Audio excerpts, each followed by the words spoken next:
9I ingin mereview dari kegiatan literasi yang sudah saya baca pada hari Selasa tanggal 12 September tahun 2023. Langsung saja saya akan menceritakan terlebih dahulu, menjelaskan terlebih dahulu mengenai latar belakang buku yang saya baca.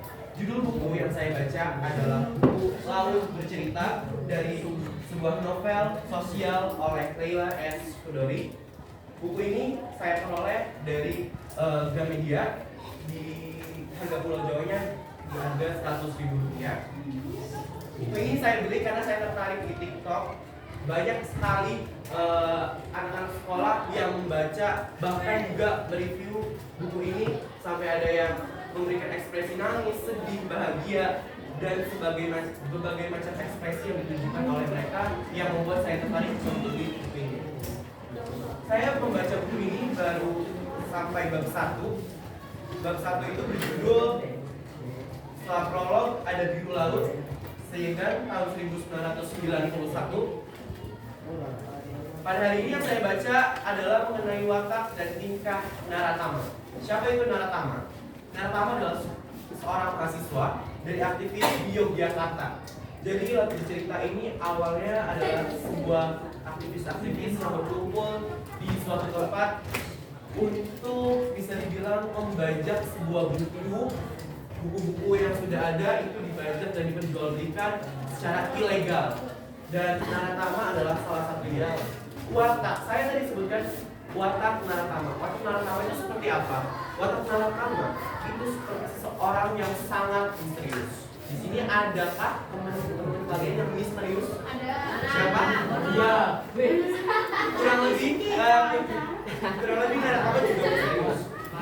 Naratama seperti muncul begitu saja dalam hidup. Jadi Naratama ujuk-ujuk tiba-tiba datang muncul begitu saja dalam hidup, dan sikap perilaku dia itu menunjukkan kepada seseorang itu misterius, sehingga seseorang bertanya-tanya, dia itu siapa? Dia dari mana? Dia ngapain ada di sini? Orang-orang menanyakan hal tersebut. Perkenalan Laut Biru dengan Naratama itu tidak seperti perkenalan mereka dengan teman-teman lain. Jadi teman-teman, Biru Laut itu memiliki teman-teman yang lain seperti Sunu, Daniel, Alex, Bram. Nah, semua itu sangat kompak dan satu frekuensi lah, bisa dibilang satu frekuensi. Kecuali Naratama, dia bacaannya, materinya di dalam kelas ketika di kampus pun dia sudah jauh. Jadi dia merasa bosan di dalam kelas, padahal hal tersebut itu tidak boleh. Walaupun kita sudah bisa, kita harus tetap belajar secara bersama-sama. Lalu pada diskusi yang menampilkan Bram sebagai pembicara yang tentu saja bersifat pedantik. Ketika itu Bram mendiskusikan bagaimana menariknya membandingkan situasi politik di masa pemerintahan Salvador Allende. Naratama itu seperti orang yang mencemooh atau memandang rendah orang lain. Dia sering seperti itu karena dia merasa sendirinya itu lebih. Tapi dia memiliki kelebihan itu tidak dipergunakan dengan baik, tapi dia malah menyombongkan dirinya. Dia malah merasa sombong, angkuh, dan berbagai macam lah. Dia pernah membilang kepada Biru Laut seperti ini, aku bertemu laut waktu dia sedang di Puncak Kinai. Dia sering sekali ngomong seperti itu, seakan-akan Biru Laut itu tidak punya harga diri. Dia selalu memandang Biru Laut itu seperti itu. Dia ada yang ditanya, kamu kenal Biru Laut ya Naratama? Kenal. Dia adalah, aku bertemu laut ketika dia sedang di Puncak Kinai. Dia selalu jawab begitu. Biru Laut bingung, mengapa dia bisa dibilang seperti itu? Ya karena tadi sifat dari Naratama itu misterius dan dia tidak bisa ditebak.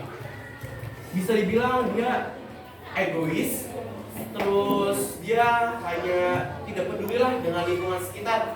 Dia tidak mau belajar, dia tidak mau bersosialisasi dengan teman-teman dan juga sebagainya. Yang lain sedang berlatih untuk tugas-tugas di perkuliahan, berlatih untuk menjadi aktivis yang meninggalkan perbuatan yang negatif, tapi Naratama tidak mau diajak untuk perkembangan. Mungkin itu adalah isi dari bacaan yang saya baca.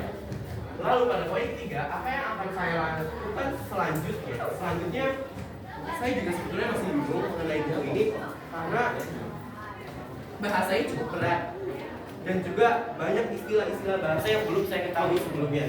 Jadi ketika saya beli buku ini pun mungkin saya masih banyak kekurangannya. Yang akan saya lakukan ke depannya adalah saya memahami lebih mengenai tingkah laku dalam narasama. Saya akan mungkin lebih membaca buku ini lagi untuk mengetahui lebih lanjut mengapa narasama seperti itu, mengapa Su, Alex, dan yang berbeda dengan narasama. Jawabannya sebetulnya ada di buku ini, tapi belum sempat saya baca.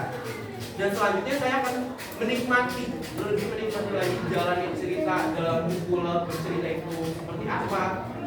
Dan di bagian belakangnya pun ada mengenai kawan-kawan. Mungkin teman-teman bisa lihat di sini juga ada biodata mengenai Laila Escuderi. Setelah itu ada karya lainnya dari buku-buku Laila Escuderi itu banyak dan tidak hanya lalu cerita. Ini juga ada buku Malam Terakhir.